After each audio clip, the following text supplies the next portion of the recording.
जब कोई रास्ता ना दिख रहा हो, सब कुछ खत्म हो चुका हो और कुछ भी समझ में ना आ रहा हो, तो सिद्धि विनायक गणपति गणेश जी महाराज ही एकमात्र सहारा है।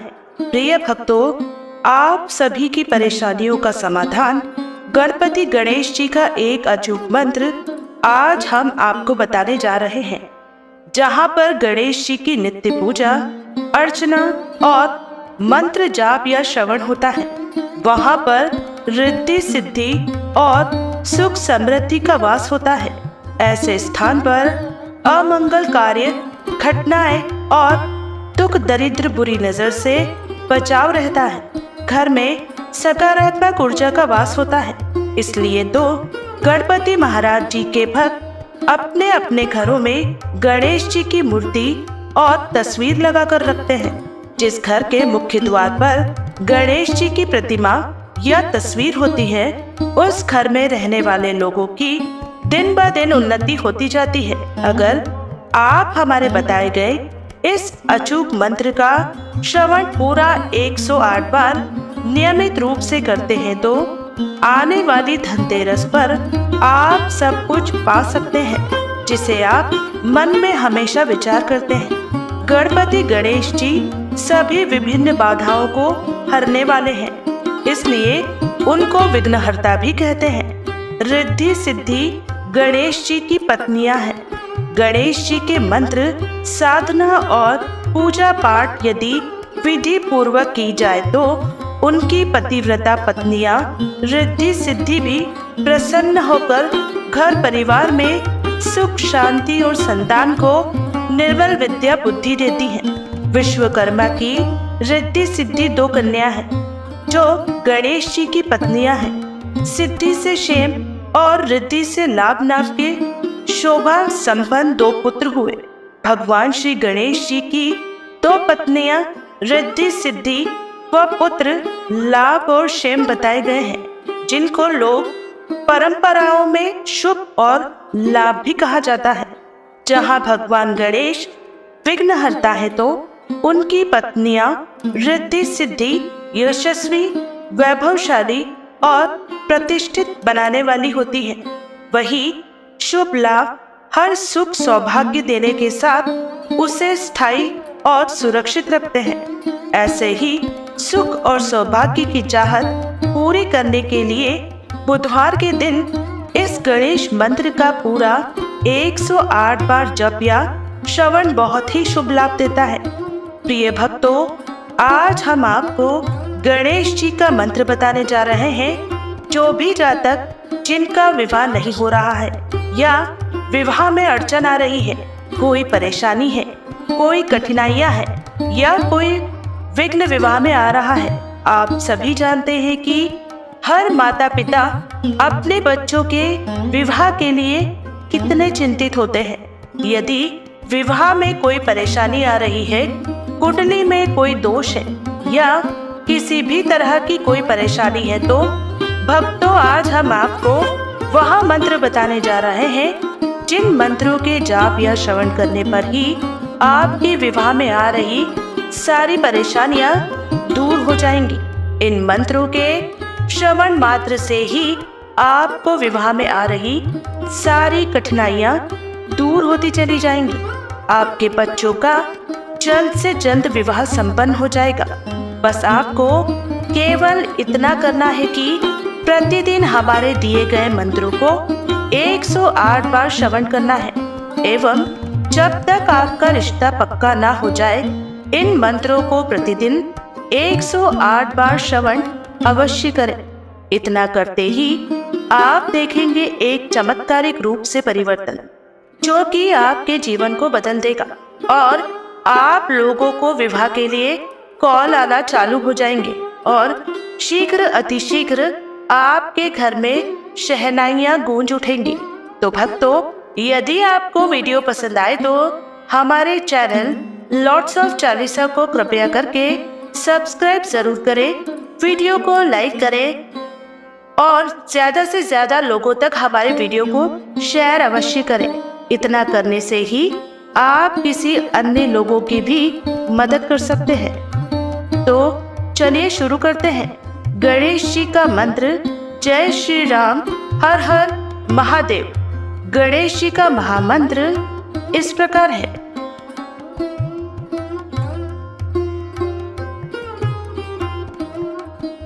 ओम श्रीं गं सौम्याय गणपतये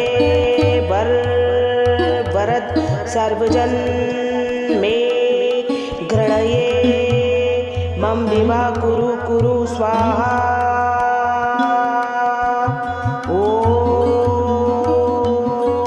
श्रीं गं सौम्याय गणपतये वरद सर्वजन मे गृणाय मम विवा कुरु स्वाहा। ओम श्रीं गं सौम्याय गणपतये वरद सर्वजन मे गृणये मम विवा कुरु स्वाहा।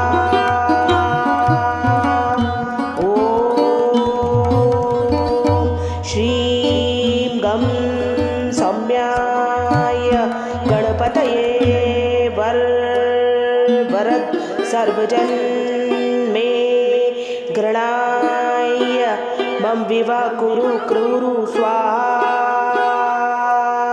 ओम श्रीं गं सौम्याय गणपतये वरद सर्वजन मे गृणये मम विवा कुरु स्वाहा।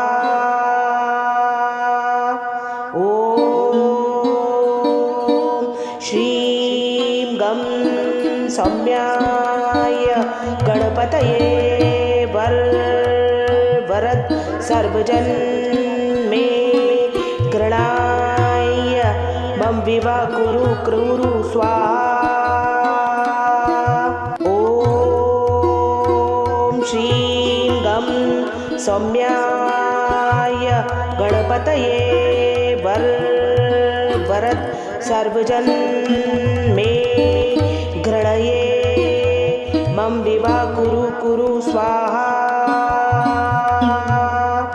ओम श्रीं गं सौम्याय गणपतये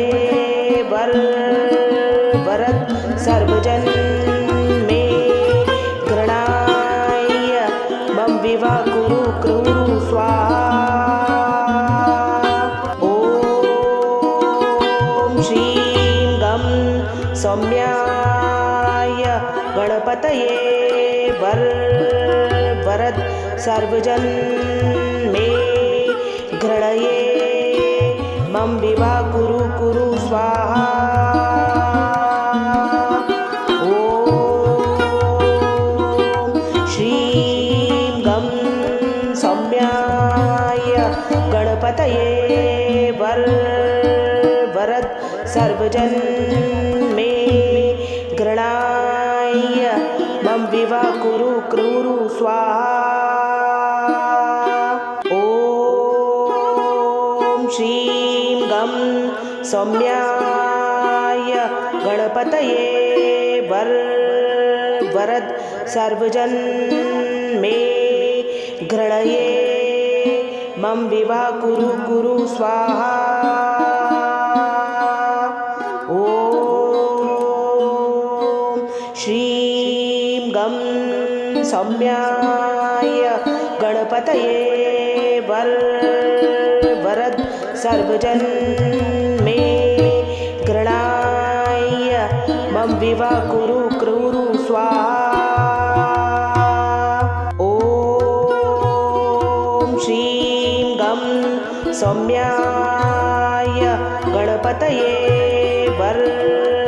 वरद सर्वजन मे गृणये मम विवा कुरु स्वाहा।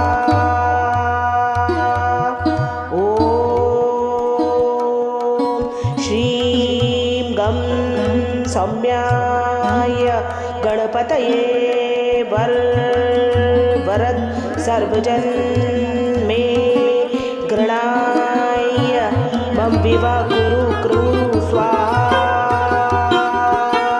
ओम श्रीं गं सौम्याय गणपतये वरद सर्वजन मे गृणये मम विवाह कुरु कुरु स्वाहा। ओम श्रीं गं सौम्याय गणपतये वरद सर्वजन मे गृणाय मम विवाह कुरु क्रूरु स्वाहा। ओम श्रीं गं सौम्याय गणपतये वरद सर्वजन मे गृणये मम विवाह कुरु कुरु स्वाहा। ओम श्रीं गं सौम्याय गणपतये वरद सर्वजन मे गृणाय मम विवाह कुरु क्रूरु स्वाहा। ओम श्रीं गं सौम्याय गणपतये वरद सर्वजन मे गृणये मम विवाह कुरु कुरु स्वाहा। ओम श्रीं गं सौम्याय गणपतये वरद सर्वजन मे गृणाय मम विवाह कुरु क्रूरु स्वाहा। ओम श्रीं गं सौम्याय गणपतये वरद सर्वजन मे गृणये मम विवाह कुरु कुरु स्वाहा। ओम श्रीं गं सौम्याय गणपतये वरद सर्वजन मे गृणाय मम विवाह कुरु क्रूरु स्वाहा। ओम श्रीं गं सौम्याय गणपतये वरद सर्वजन मे गृणये मम विवाह कुरु कुरु स्वाहा। ओम श्रीं गं सौम्याय गणपतये वरद सर्वजन मे गृणाय मम विवाह कुरु क्रूरु स्वाहा। ओम श्रीं गं सौम्याय गणपतये वरद सर्वजन मे गृणये मम विवाह कुरु कुरु स्वाहा। ओम श्रीं गं सौम्याय गणपतये वरद सर्वजन मे गृणाय मम विवाह कुरु क्रूरु स्वाहा। ओम श्रीं गं सौम्याय गणपतये वरद सर्वजन मे गृणये मम विवाह कुरु कुरु स्वाहा।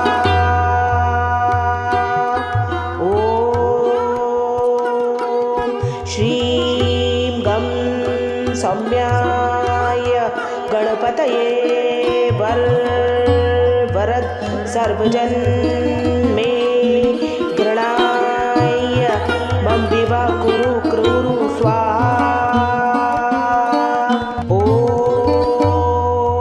श्रीं गं सौम्याय गणपतये वरद सर्वजन मे गृणये मम विवा कुरु स्वाहा।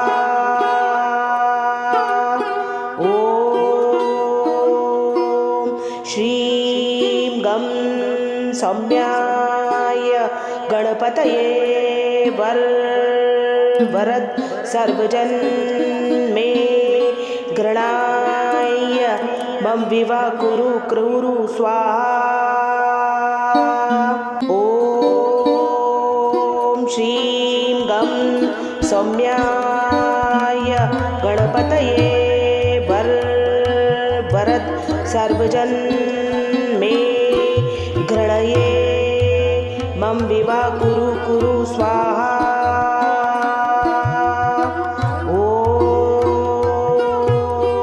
श्रीं गं सौम्याय गणपतये वरद सर्वजन मे गृणाय मम विवा कुरु क्रूरु स्वाहा।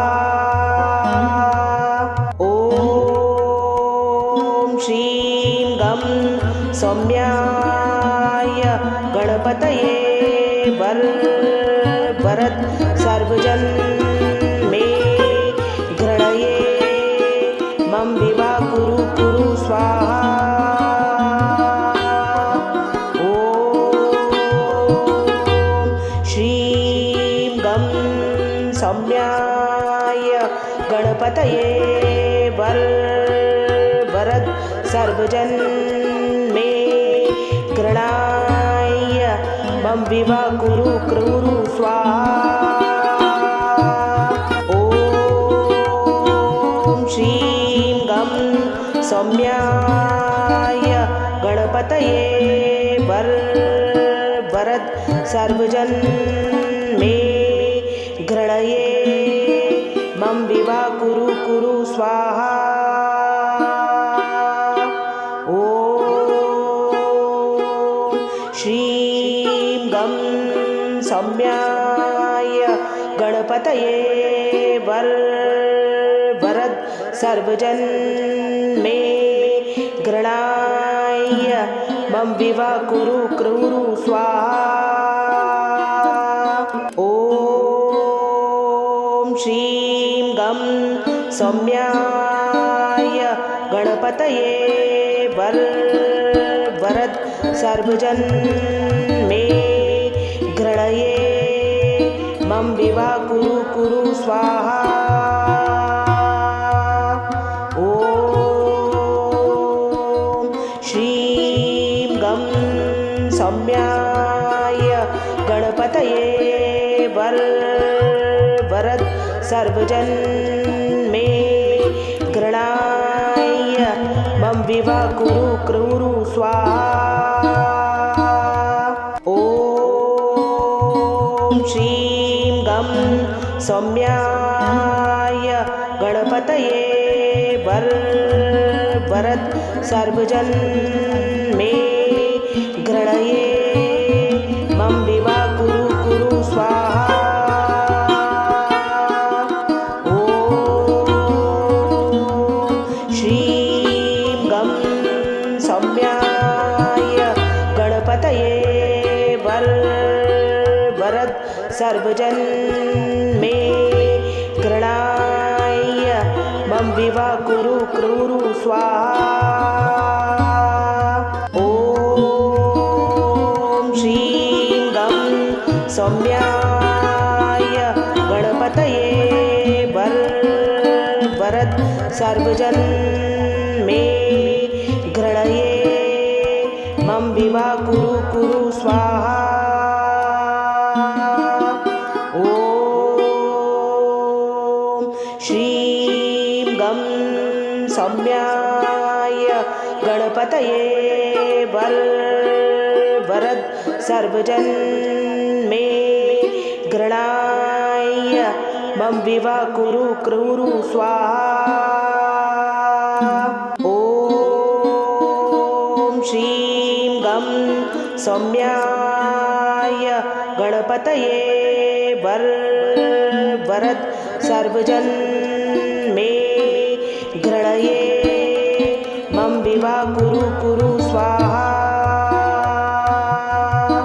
ॐ श्रीं गं सौम्याय गणपतये वरद सर्वजन मे गृणाय मम विवा कुरु क्रूरु स्वाहा। ॐ श्रीं गं सौम्याय गणपतये वरद सर्वजन मे गृणये मम विवा कुरु स्वाहा। ॐ श्रीं गं सौम्याय गणपतये वरद सर्वजन मे गृणाय मम विवा कुरु क्रूरु स्वाहा। ॐ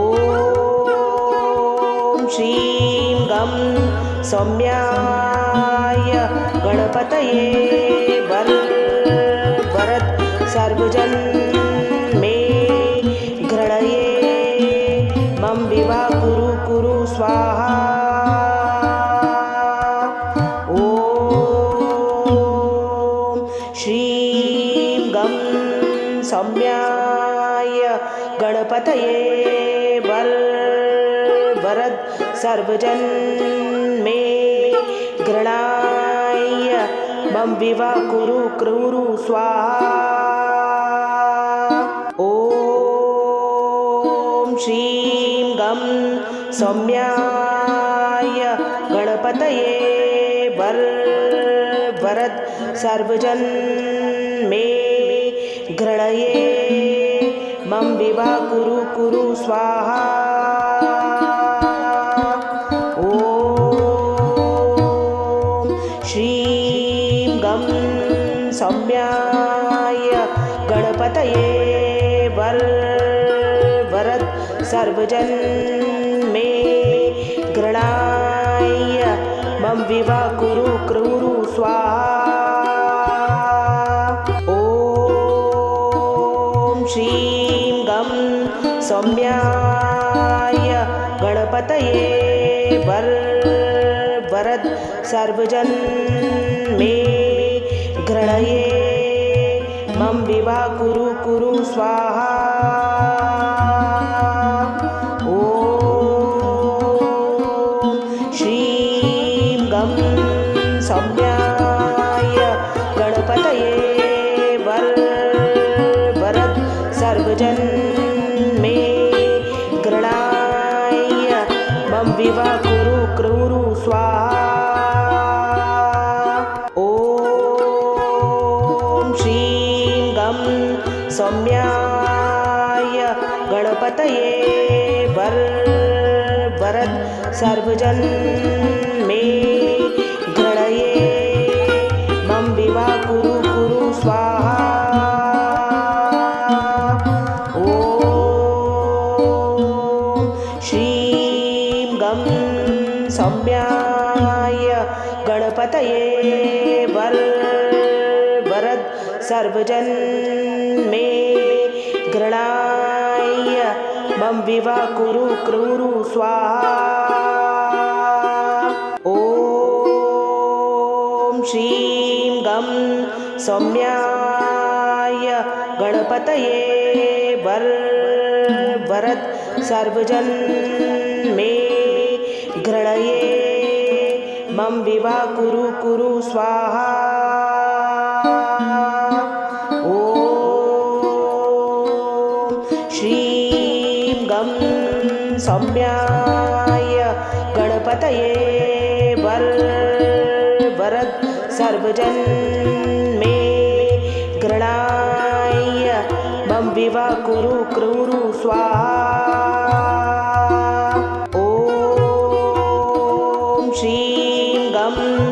सौम्याय गणपतये वरद सर्वजन मे गृणये मम विवा कुरु कुरु स्वाहा।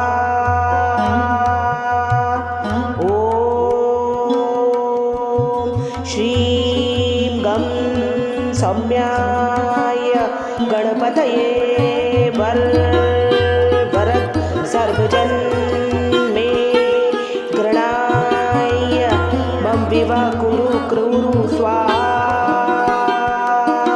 ॐ श्रीं गं सौम्याय गणपतये वरद सर्वजन मे गृणये मम विवा कुरु कुरु स्वाहा। ॐ श्रीं गं सौम्याय गणपतये वरद सर्वजन मे गृणाय मम विवा कुरु कुरु स्वाहा। ॐ श्रीं गं सौम्याय गणपतये वरद सर्वजन मे गृणये मम विवा कुरु कुरु स्वाहा। ॐ श्रीं गं सौम्याय गणपतये वरद सर्वजन मे गृणाय मम विवा कुरु कुरु स्वाहा। ॐ श्रीं गं सौम्याय गणपतये वरद सर्वजन मे गृणये मम विवा कुरु कुरु स्वाहा। ॐ श्रीं गं सौम्याय गणपतये वरद सर्वजन मे गृणाय मम विवा कुरु कुरु स्वाहा।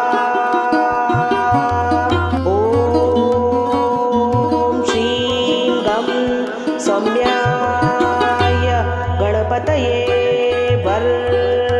वरद सर्वजन मे गृणये मम विवा कुरु कुरु स्वाहा।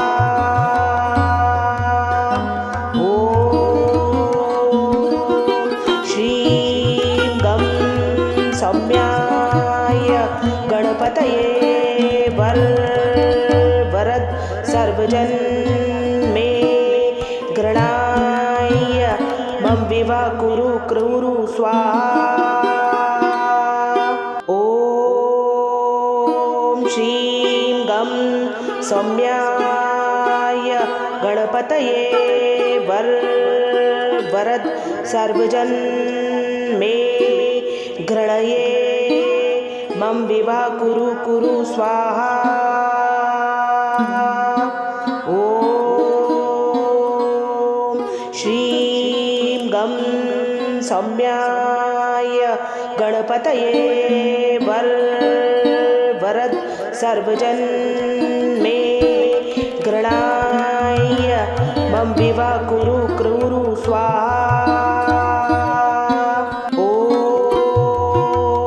श्रीं गं सौम्याय गणपतये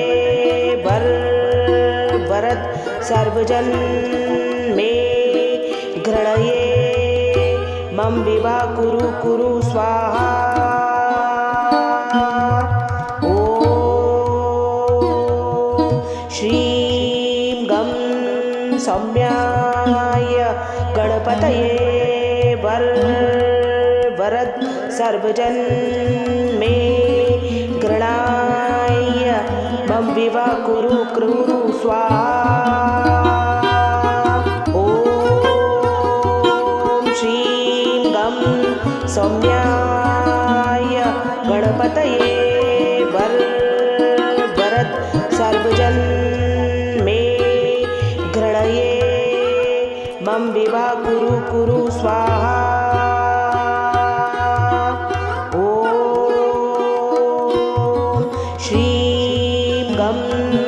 सौम्याय गणपतये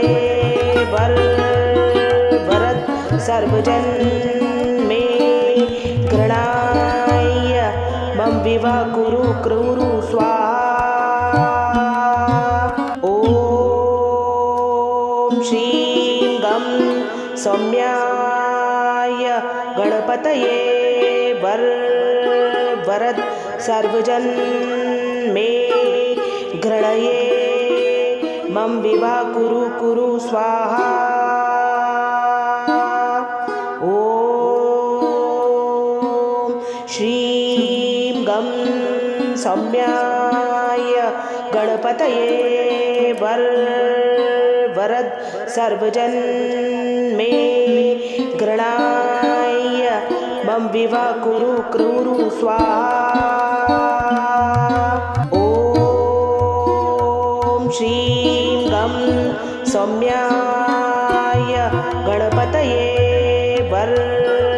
वरद सर्वजन मे गृणये मम विवा कुरु स्वाहा। ओम श्रीं गं सौम्याय गणपतये वरद सर्वजन मे गृणाय मम विवा कुरु क्रूरु स्वाहा। ओम श्रीं गं सौम्याय गणपतये वरद सर्वजन मे गृणये मम विवा कुरु स्वाहा। ओम श्रीं गं सौम्याय गणपतये वरद सर्वजन मे गृणाय मम विवा कुरु